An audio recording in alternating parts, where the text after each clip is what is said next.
Hello दोस्तों, स्वागत है आपका प्रियंका लर्निंग क्लासेज में। आज हम लोग देखेंगे करेंट अफेयर समसामयिकी विविध के बारे में, ताकि यहाँ से कोई क्वेश्चन छूटे तो आपका एग्जाम में कोई क्वेश्चन ना छूटे। तो पहला हम लोग देखते हैं रिजर्व बैंक द्वारा जारी नवीनतम मौद्रिक दरें। बैंक दर 4.25% है, रेपो दर 4% है, रिवर्स रेपो दर 3.35% है, CRR 3% है, SLR 18% है, MSF 4.25% है। 1 नवंबर 2020 की स्थिति ये है। अब हम लोग नेक्स्ट टॉपिक देखते हैं नागरिकता संशोधन अधिनियम CAA। नागरिकता संशोधन बिल CAB 2019 लोकसभा से 9 दिसंबर 2019 को तथा राज्यसभा से 11 दिसंबर 2019 को पारित किया गया। नेक्स्ट फैक्ट है, इस बिल द्वारा भारतीय नागरिकता अधिनियम 1955 में संशोधन किया गया। साथ ही दोनों सदनों द्वारा पारित विधेयक 12 दिसंबर 2019 को राष्ट्रपति के अनुमोदन हस्ताक्षर के बाद कानून बन गया है। नेक्स्ट है, इस अधिनियम द्वारा पाकिस्तान, अफगानिस्तान और बांग्लादेश के प्रताड़ित कुछ 6 धार्मिक अल्पसंख्यक हिंदू, सिख, जैन, बौद्ध, ईसाई तथा पारसी नागरिकों को भारत की नागरिकता प्रदान की जाएगी। नेक्स्ट हम लोग देखते हैं नागरिकता संशोधन बिल के अंतर्गत 31 दिसंबर 2014 तक भारत में प्रवेश करने वाले शरणार्थी नागरिकता प्राप्त करने के लिए स्वीकार होंगे। नेक्स्ट है, अब 11 साल के स्थान पर 5 साल भारत में रहने पर नागरिकता दी जाएगी। नेक्स्ट है, सबसे पहले नागरिकता अधिनियम 1955 में लाया गया था। नेक्स्ट देखते हैं संविधान के भाग 2 तथा अनुच्छेद 5 से 11 नागरिकता से संबंधित है। इम्पॉर्टेंट है, यहाँ से क्वेश्चन बन सकता है, ध्यान रखेंगे। नेक्स्ट है, नागरिकता संशोधन बिल 2019 लोकसभा में पास होने वाला 126वां संशोधन बिल है। ध्यान रखेंगे, एग्जाम में पूछ सकता है। नेक्स्ट देखते हैं CA या CAB का full form citizen amendment act या बिल। नेक्स्ट टॉपिक देखते हैं भारत का नया मानचित्र। तो जम्मू कश्मीर एवं लद्दाख के अलग केंद्र शासित प्रदेश बनने के बाद भारत सरकार ने 2 नवंबर 2019 को नया मानचित्र जारी किया, जिसमें 28 राज्यों और 9 केंद्र शासित प्रदेशों को दर्शाया गया है। नेक्स्ट फैक्ट देखते हैं, यह मानचित्र भारतीय सर्वेक्षण विभाग द्वारा तैयार किया गया है। इस नक्शे में POK के हिस्सों को भी कश्मीर क्षेत्र में दर्शाया गया है। नेक्स्ट है, लद्दाख केंद्र शासित प्रदेश में 2 जिले कारगिल और लेह शामिल है, जबकि जम्मू कश्मीर केंद्र शासित प्रदेश में 22 जिले शामिल किए गए हैं, जिसमें पाक अधिकृत 2 जिले मीरपुर तथा मुजफ्फराबाद शामिल है। नेक्स्ट देखते हैं, एक गजट अधिसूचना में सरकार ने कारगिल के वर्तमान क्षेत्र को छोड़कर लेह जिलों के क्षेत्रों गिलगित, गिलिस्तिन, बयाजारत, चिलास जनजातीय क्षेत्र व लेह और लद्दाख को भी संकलित किया है। नेक्स्ट फैक्ट देखते हैं, दादरा और नगर हवेली तथा दमन और द्वीप के विलय के पश्चात 26 जनवरी 2020 से केंद्र शासित प्रदेशों की संख्या 8 हो गई है। इम्पॉर्टेंट है, ध्यान रखेंगे। नेक्स्ट टॉपिक देखते हैं सुरक्षा परिषद के नए अस्थायी सदस्य। तो पहला फैक्ट है, 1 जनवरी 2021 से भारत, आयरलैंड, मैक्सिको, नॉर्वे और केन्या संयुक्त राष्ट्र सुरक्षा परिषद के 5 नए अस्थायी सदस्य होंगे।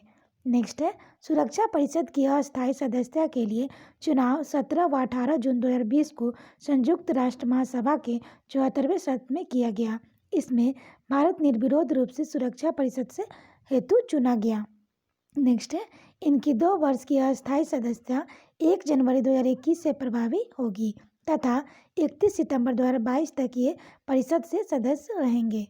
नेक्स्ट है, भारत 8वीं बार सुरक्षा परिषद का अस्थायी सदस्य बना। नेक्स्ट है, भारत को 192 मतदान करने वाले देश में 184 मत मिले। नेक्स्ट हम लोग देखते हैं राष्ट्रीय भर्ती एजेंसी के महत्वपूर्ण तथ्य। यहाँ से क्वेश्चन बनने की संभावना है, तो हम लोग देखते हैं। केंद्रीय मंत्रिमंडल ने सोसाइटी पंजीकरण अधिनियम 1860 के तहत राष्ट्रीय भर्ती एजेंसी NRA के गठन को अपनी मंजूरी दे दी है। नेक्स्ट है, NRA का उद्देश्य नौकरियों की भर्ती प्रक्रिया में सुधार लाना है। नेक्स्ट है, NRA में रेल मंत्रालय, वित्त मंत्रालय, वित्तीय सेवा विभाग, SSC और RRB सहित IBPS के प्रतिनिधि शामिल होंगे। नेक्स्ट है, भारत सरकार द्वारा राष्ट्रीय भर्ती एजेंसी NRA के गठन के लिए 1517.57 करोड़ रुपए की मंजूरी प्रदान की गई है। नेक्स्ट है, एनआरए एक बहु एजेंसी निकाय होगी जो समानता योग्यता परीक्षा सीईटी कॉमन एलिजिबिलिटी टेस्ट आयोजित करने के लिए जिम्मेदार होगी।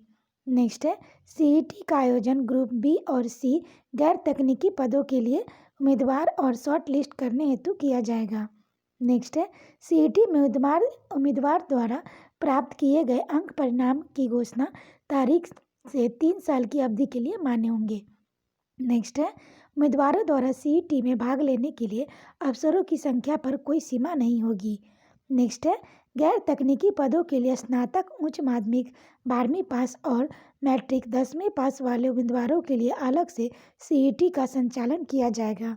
नेक्स्ट है, सीईटी के अंक स्तर पर की गई स्क्रीनिंग के आधार पर भर्ती के लिए अंतिम चयन अलग अलग विशेषीकृत टियर 2 और 3 इत्यादि परीक्षा के माध्यम से किया जाएगा। नेक्स्ट है, उम्मीदवारों के पास एक ही पोर्टल पर पंजीकृत होने की तथा परीक्षा केंद्रों के लिए अपनी पसंद व्यक्त करने की सुविधा होगी। नेक्स्ट है, सीईटी 12 भाषाओं में आयोजित कराई जाएगी। इम्पॉर्टेंट है, यहाँ से क्वेश्चन बन सकता है, ध्यान रखेंगे। नेक्स्ट है, मध्य प्रदेश देश का पहला राज्य है जिसने एनआरए स्कोर के आधार पर अपने राज्यों के युवाओं को नौकरी देने का निर्णय लिया है। अब हम लोग नेक्स्ट टॉपिक देखते हैं मिशन चंद्रयान 2 के बारे में। तो चंद्रयान 2 कुल वजन 3.8 टन है। 22 जुलाई 2019 को आंध्र प्रदेश के श्रीहरिकोटा के सतीश धवन अंतरिक्ष केंद्र से भारतीय अंतरिक्ष अनुसंधान संगठन इसरो का मुख्यालय बेंगलुरु कर्नाटक द्वारा भारत की सबसे शक्तिशाली 640 टन के बाहुबली रॉकेट GSLV मार्क 3 द्वारा लॉन्च किया गया, जिसकी लैंडिंग 48 दिनों के बाद 7 सितंबर 2019 चंद्रमा की कक्षा में प्रवेश 20 अगस्त 2019 को होना था, लेकिन चंद्रमा पर पहुंचने से 2.1 किलोमीटर पहले इसरो से संपर्क टूट गया था। नेक्स्ट देखते हैं, चंद्रयान 2 के महत्वपूर्ण 3 हिस्से थे: ऑर्बिटर, लैंडर और रोवर। लैंडर को विक्रम तथा रोवर को प्रज्ञान नाम दिया गया था। नेक्स्ट है, इस मिशन की कुल लागत 978 करोड़ रुपया था। इस मिशन के महिला प्रोजेक्ट डायरेक्टर M वनीता और रितु करिधल थी। चंद्रयान 2 के लॉन्च के समय इसरो के अध्यक्ष के सिवन थे। चंद्रयान मिशन 1 को 22 अक्टूबर 2008 को PSLV C11 द्वारा लॉन्च किया गया था। नेक्स्ट देखते हैं, राष्ट्रीय नागरिक रजिस्टर NRC के बारे में। तो 31 अगस्त 2019 को असम के राष्ट्रीय नागरिक रजिस्टर NRC की अंतिम सूची जारी कर दी गई है। नेक्स्ट हम लोग देखते हैं, NRC की अंतिम सूची में शामिल करने के लिए कुल 3,11,21,004 लोगों को योग्य पाया गया है, जबकि 19 लाख से अधिक लोगों ने नाम अंतिम सूची में नहीं है। कुल 3,30,27,601 लोगों ने NRC में शामिल होने के लिए आवेदन किया था। नेक्स्ट है, अंतिम सूची में उन लोगों के नाम शामिल किए गए हैं जो 25 मार्च 1971 से पहले असम के नागरिक हैं तथा उनके पूर्वज राज्य में रहते आए हैं। अंतिम सूची में शामिल नहीं किए गए लोग विदेशी ट्रिब्यूनल, फॉरेन ट्रिब्यूनल के समक्ष अपील कर सकते हैं। नेक्स्ट है, असम में अवैध प्रवासियों की पहचान कर उन्हें निर्वासित करने के उद्देश्य से वर्ष 1989 से 85 के मध्य असम आंदोलन चलाया गया था, जिसका अंत असम समझौते पर हस्ताक्षर के साथ हुआ था। नेक्स्ट है, उल्लेखनीय है कि नवंबर 2019 में असम के लोक सेवा अधिकारी हितेश देव शर्मा NRC के नए राज्य समन्वयक नियुक्त किए गए हैं। अब हम लोग नेक्स्ट टॉपिक देखते हैं, श्री राम जन्मभूमि तीर्थ क्षेत्र ट्रस्ट की घोषणा। तो पहला है, प्रधानमंत्री नरेंद्र मोदी ने 5 फरवरी 2020 को अयोध्या में राम मंदिर के निर्माण की निगरानी के लिए ट्रस्ट की घोषणा की। इस ट्रस्ट को श्री राम जन्मभूमि तीर्थ क्षेत्र का नाम दिया गया है। नेक्स्ट है, यह ट्रस्ट अयोध्या में भगवान राम के मंदिर निर्माण और उससे संबंधित हर निर्णय लेने के लिए पूर्ण रूप से स्वतंत्र होगा। नेक्स्ट है, इसमें 15 ट्रस्टी होंगे, जिसमें एक ट्रस्टी हमेशा दलित समाज से होगा। नेक्स्ट है, महंत नित्य गोपाल दास को इस ट्रस्ट का अध्यक्ष जबकि चंपत राय को महासचिव चुना गया है।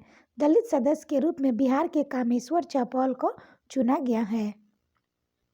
अब हम लोग नेक्स्ट टॉपिक देखते हैं, अयोध्या विवाद सर्वोच्च न्यायालय का फैसला।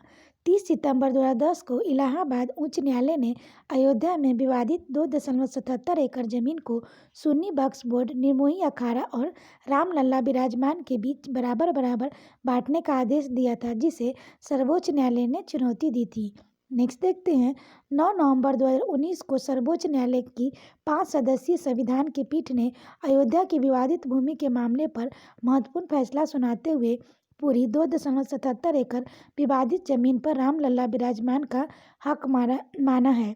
साथ ही मुस्लिम पक्ष सुन्नी सेंट्रल वक्फ बोर्ड को अयोध्या शहर में ही 5 एकड़ जमीन देने का आदेश दिया है। नेक्स्ट फैक्ट देखते हैं, कोर्ट ने इस मामले के पहले पक्षधर गोपाल सिंह विशारद को उनके निधन के 33 साल बाद पूजा करने का हक प्रदान किया है। महंत नित्य गोपाल दास राम मंदिर ट्रस्ट के अध्यक्ष बनाए गए हैं। काफ़ी इंपॉर्टेंट फैक्ट है, एग्जाम में पूछ सकता है, तो ध्यान रखेंगे। नेक्स्ट देखते हैं स्टैच्यू ऑफ यूनिटी के बारे में। तो प्रधानमंत्री नरेंद्र मोदी ने 31 अक्टूबर 2018 को गुजरात के नर्मदा जिले में सरदार वल्लभ भाई पटेल की 143वीं जयंती पर 182 फीट 597 फीट ऊंचाई वाला दुनिया की सबसे ऊंची मूर्ति का अनावरण किया। स्थान है साधु बेट द्वीप, सरदार सरोवर बांध के निकट, गुरेश्वर बांध, नर्मदा जिला, गुजरात, भारत। नेक्स्ट देखते हैं, आधार के साथ कुल ऊंचाई 240 मीटर है, 787.40 फीट। शिल्पकार है रामवी सुतार, निर्माण कंपनी है L&T। कुल लागत है 2400 करोड़, अतिरिक्त 650 करोड़ रख रखाव पे। तो आशा करते हैं आपको ये वीडियो पसंद आया होगा। वीडियो पसंद आए तो इसे लाइक करें, शेयर करें, साथ ही चैनल को सब्सक्राइब करें और वीडियो को 1-2 बार सुन लें ताकि आपका रिवीजन हो जाए और यहाँ से कोई क्वेश्चन पूछे तो एग्जाम में गलत ना हो। तो आज के लिए इतना है दोस्तों, फिर मिलते हैं नेक्स्ट टॉपिक के साथ। Thank you.